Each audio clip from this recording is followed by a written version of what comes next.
If it hadn't been for the T scan, I would have never been cured. You know, there's only three things that we really treat. It's decay, which we probably overtreat.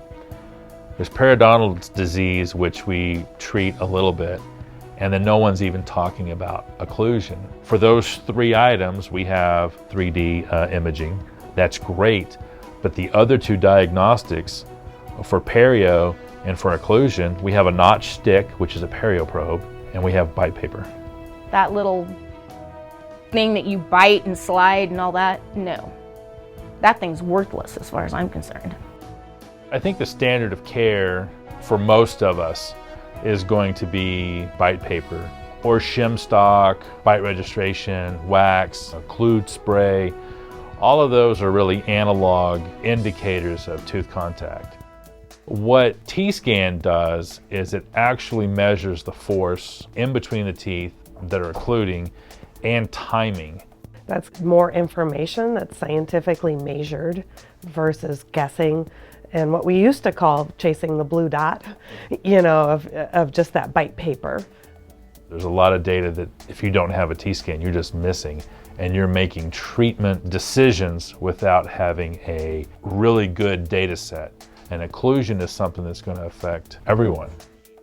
You meet people in everyday life, you're out, and you know, they've got a migraine or they can't eat certain foods, they can't do certain things that limit their life. You ready?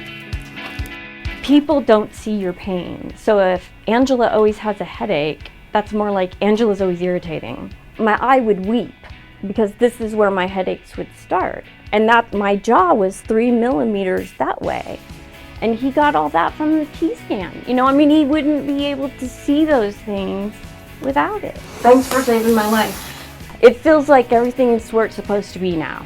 T-scan has made a big difference for the practice. I feel like when people come in for, you know, just that single crown that's high, it takes like 5 minutes versus 45 minutes to make an adjustment.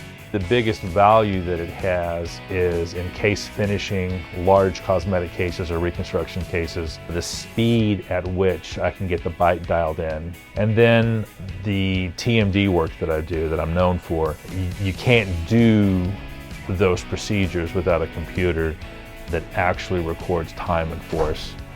I don't think any physician or dentist has x-ray eyes or, you know, things like, I mean, there has to be a way to measure that. And, you know, there's a great validation that comes with this.